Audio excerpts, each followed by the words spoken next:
So another day in the office and another interesting unboxing. This time it is the Logitech G102, which is a budget gaming mouse. It's a wired gaming mouse, but it has a lot of qualities. If you're not looking for wireless mouse, this is a very good option offered at a very good price. And this month we have been on the mouse wave. We had the G305 Lightspeed, which is a good alternative of the G02, a bit more expensive and also wireless. We have the Travel Companion M196, which is a small mouse, very good for laptops and carrying around. But today we're gonna focus on the G102.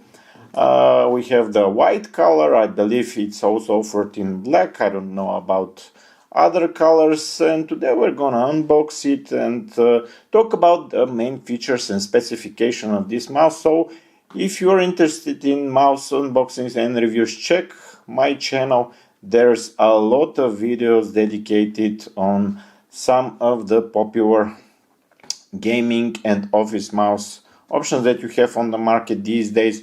So first of all, one of the key features, you have the 8000 dpi. It is fully adjustable from 200, but I'll share the specifications in a second so you can see all the specs at once. And here is the box, standard Logitech box.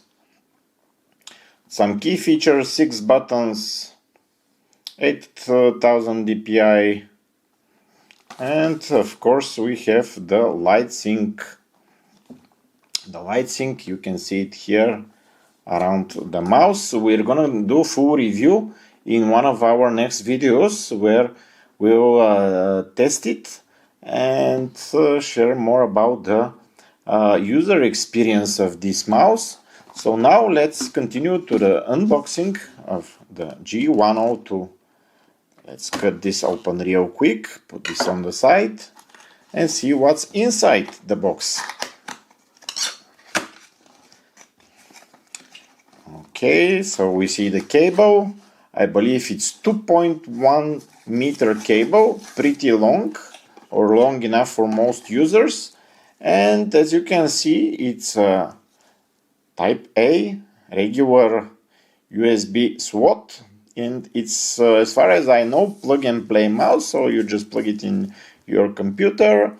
And it works with Windows, starting from Windows 7 and above.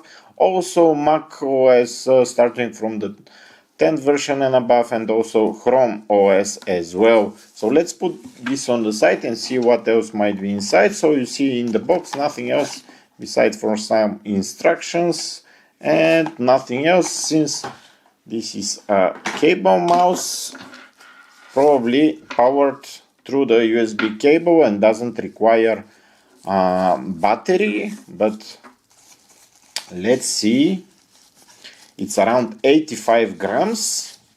Here it is white, and actually it is beautiful, and it has very nice texture on it, almost feeling like a premium mouse. I said it's budget mouse, but to be honest, it's the first time I see this model, and it's very nice looking. Very nice looking and very nice to the touch. I'm gonna shut up for a second so you can hear the clicks. Typical Logitech clicks. Very similar to the G305 Lightspeed, but I'll do full comparison in the review video. And this is the mouse. You see the Lightsync, which is around here, and I think also the letter G in the middle. This is the DPI settings button, and underneath we don't have nothing because it's not battery operated, just the sensor, the optical sensor of the mouse. It is a 1000 Hz, 1 millisecond response time. And yeah, the button durability, something interesting about this mouse, is rated at around 10 million clicks, so no worries whatsoever. Quality made mouse, affordable and nice looking. These are my first impressions from the Logitech G102. Very nice mouse, and I think you can find it at around $15–20 these days, which is a fantastic price for such product. Cable is long enough, it's plug and play, it looks nice, it's durable. You have the side buttons here, so plenty of buttons which are also fully customizable. The scroll is very nice tactile scroll and softer click, so definitely good impressions from this mouse. And do some comparison probably with another wired mouse that I've been using for quite some time, which is the DeathAdder Essential. You can see it right here. I've been using it for a couple of years already, and it served me well throughout this period. But this also looks very nice mouse so far. We'll see after the test and comment more. So stay tuned, subscribe, check my channel for the other mouse reviews, and I'll see you in the next one.